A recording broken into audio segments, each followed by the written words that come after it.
great intentions, right? But it harmed the Ahlul Bayt immensely, okay? Not because people went after killing them. No. They were advised, ill-advised by some of them. You can say well-wishers or bad wishers, okay? They were just like Hussein. What happened to Imam Hussein radiallahu anh? Kufans, come, please come. And what happens when he comes? They kill him, right? Ali gave good response. So this happened to Ahlul Bayt repeatedly. This happened to Ahlul Bayt repeatedly when they believed their followers and they thought that, okay, we have a chance now. Point, Yeah. irrelevant, because obviously what you're saying from sources. Yeah. I'm just saying from hearsay. I read from Wikipedia, stuff like YouTube. Just clarifying. Yeah. So just one question. Yeah. If you were alive at that time, Yeah. and you were called for jihad, Yeah. Against who? at the time of Ali, Muawiyah, Yazid, Hassan Hussein, who's Called for jihad against who though? if Ali gave the call for jihad, he said come, and Muawiyah. Jihad against the kuffar? Okay, let's not say jihad. Against the Romans, the Byzantines? No, against in the fitna. I'm saying. No, this is not jihad. Fitna is not jihad fi sabilillah. This is why majority of the Sahaba abstained from it. It was called al-fitnatul kubra. It was called the greatest trial because they are confused. What is going on? Here we have brothers, there we have brothers, right? So when you get involved in a fight of brothers, you're going to end up fighting on one side. So better abstain. There is a hadith. I would. I told you which side is the correct one. Sorry? The one side, the bad, the unjust side. This is in hindsight. In hindsight, brother. Okay, later on we realized, we know, even at that time, Muawiyah radiallahu anh, he believed he was right. Why don't you give me the killers of Uthman? What's the problem? I want the killers of Uthman. And then Ali is saying, no, let me consolidate my power. We will punish the killers of Uthman. Muawiyah is saying, no, there is something going on. Sorry, because there were people who killed Uthman in the army of Ali bin Abi Talib radiallahu anh. Okay, so this is why it was called al-fitnatul kubra. There was lack of trust on both sides. Muawiyah did not trust Ali radiallahu anh wrongfully, and Ali did not trust Muawiyah. Okay, so this is fitna. The killing of Uthman radiallahu anh opened the door to fitna. And you can't, it's not as simple as me and you talking in London today on the 8th of June 2025, talking about this and saying, oh, what side would you have taken? No side. May Allah protect. Just like... If I told you, is it a wrong answer if I said, without even a hesitation, if I saw Ali in the army, I'm in the army? Without even hesitation, No, absolutely. It depends. It depends. I'll say after the death of Muhammad. If Ali radiallahu anh is fighting the Muslims, okay, why is he killing Muslims? And Ali is saying they are Muslims. So you would rather be on the safe grounds. Okay? But I don't see the halo around the head of Ali bin Abi Talib radiallahu anh. I don't see him as a divine figure like the Shias do. I see him as a human being. As a human being who can make wrong decisions, he can make mistakes. Shias think this is kufr to say this. We don't. He's part of the Khulafa Rashid. You make Yes. more mistakes than Ali. You make less mistakes than Ali. Only the ones who are already gone before him. Yeah. No, nothing. Seriously, yeah. Meri policy hai ki I'm not drinking anything here. So in the question of him versus Muawiyah, even the versus so you know when Abu Bakr, Umar, Uthman, when they're alive, then now there's a hierarchy. Like, look, it's these are the Khulafa, let them decide amongst themselves. Yeah. But now Abu Bakr has been taken, Umar has been taken, Uthman has been taken.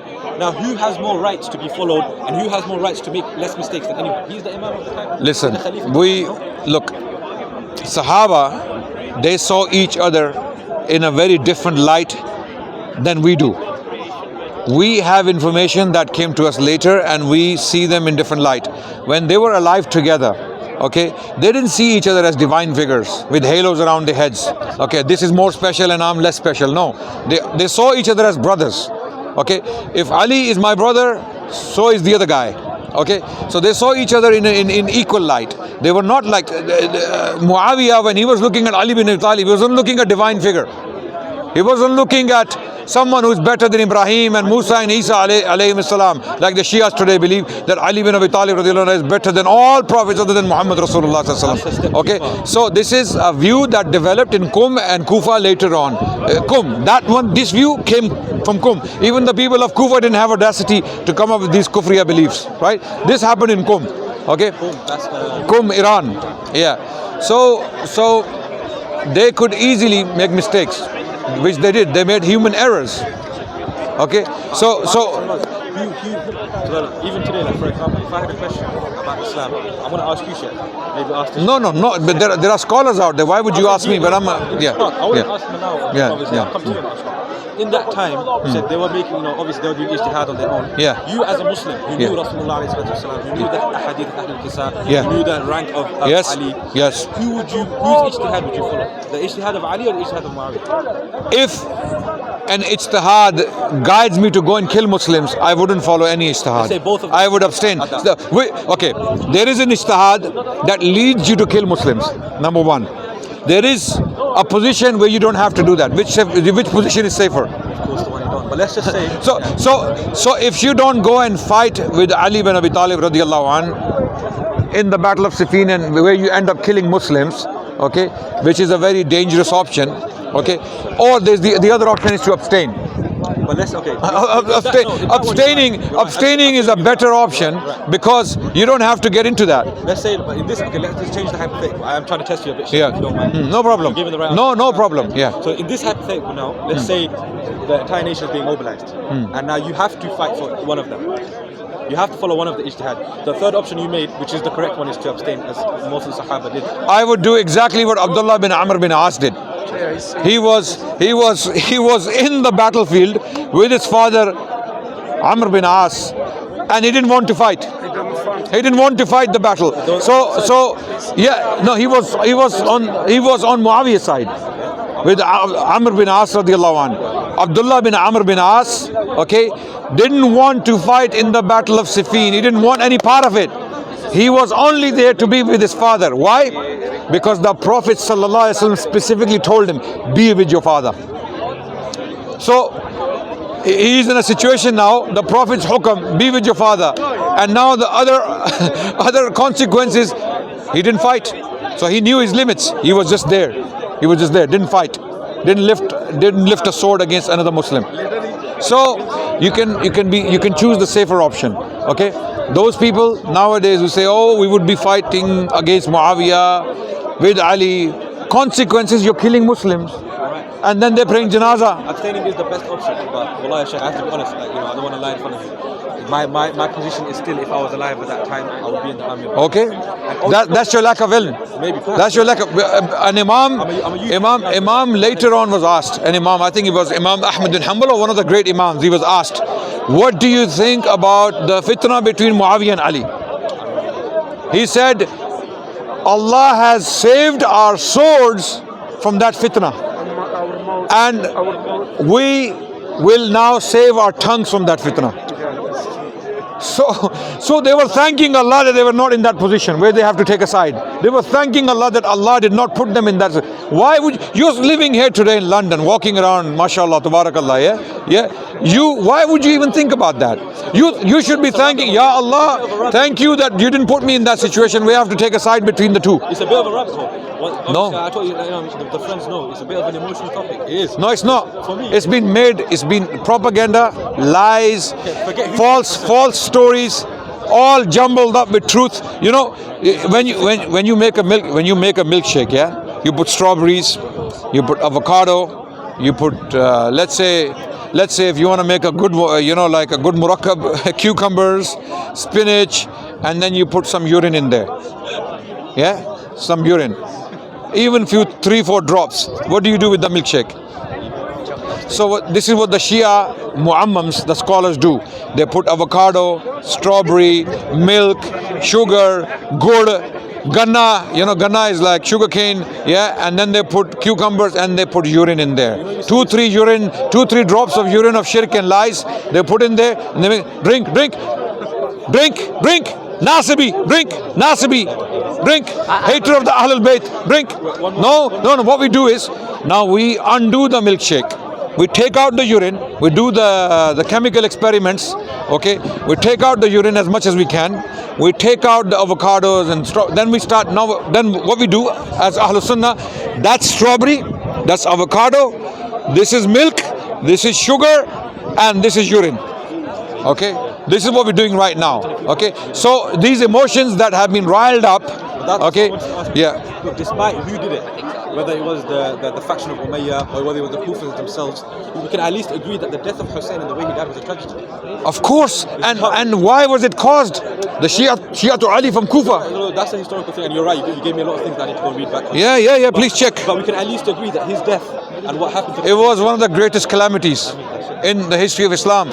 But greater was the calamity of killing of Ali. I'm saying greater than the killing of Hussein. Okay. Hussein fought like a lion. Hussein was fighting. Okay, Hussein didn't die like Usman. Usman radiallahu anhu was killed in a very, very difficult circumstances. Yeah, that was a greater calamity.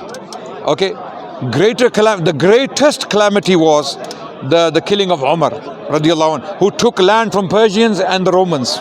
Okay, the Shias, the ones who are cursing them, have not taken an inch of land. Ever. Never an inch. They talk about Muawiyah this, Muawiyah that. You know how much land Muawiyah took? Muawiyah took land as far as Pakistan, Balochistan, Sijistan. Muawiyah took, and he took Cyprus. He took territory from the Romans. So, how can you have the audacity to talk about people who took so much land for takbirs, for tawheed, for sujood, for Quran, where the Quran was being read, and you're telling us that these people, you want us to follow these people, the smoking muammams? You want us to follow them? You want us to follow these people whose religion is taqiyya? You know why they never took land? Because jihad is haram in their religion. Jihad fi sabilillah is haram in the Shia religion, 12 religion, 12 because only Mahdi can do it. Okay, so when the Muslims are taking territory from the Romans and the Persians, if they existed, first of all, they didn't even exist at that time. But later on, they were saying, no, we don't. This is not for us. Even Allah Yari, he said it. The champion, the Rafidi 12er champion nowadays, he said it on screen that for us it's haram. Jihad, the concept of jihad is haram. Just like Mirza Ghulam Ahmad Qadiani. You know, he wrote a book dedicated to King Edward. Yeah. So may Allah open the eyes and the hearts and the minds of the Shia youngsters, brothers and sisters. We have nothing against you, wallahi, nothing but sympathy and compassion and mercy. With a lot of compassion and mercy and goodwill, we are reaching out to you. Your muammams, they have other agendas, they have other reasons, they cannot follow what we are saying. They have other reasons. They have very, very strong reasons that they cannot follow what we are saying. You have no horse in the race, as they say. You just need to follow the truth. I think we should end. Yeah. There are two theories. Yeah. Some ulama say the Shia are non-Muslim. Some say they are Muslim. Because the Shias, they don't follow the Khulfa Rashidin, they don't believe in that. No, not because of that. Because of the beliefs. Those who say that the 12 Shias are disbelievers, they say it because of the beliefs. Because of the beliefs. Even the laymen. There are scholars who say this entire religion is kufr. Okay, because of the shirk. Wilayat al-Taqweeniya, the imams have power over the universe. They own power, tafweed, the independent power that has been given to them by Allah. But again, they have in themselves, they have the power to do whatever they want. Okay, and the Quran is changed. It is muharraf, and the other things like insulting of Aisha radiallahu anha, who is defended in the Quran. Okay. Are they considered as proper Muslim, or are they not considered as Muslim? Sorry? Are they considered as Muslim? To some they are not. To some they are. The lay people. The lay people are Muslims, and the scholars are disbelievers. So to some scholars, they have this view. Okay. So we don't treat all of them the same way. Okay. There are deliberate liars, corruptors, and manipulators. They are kuffar.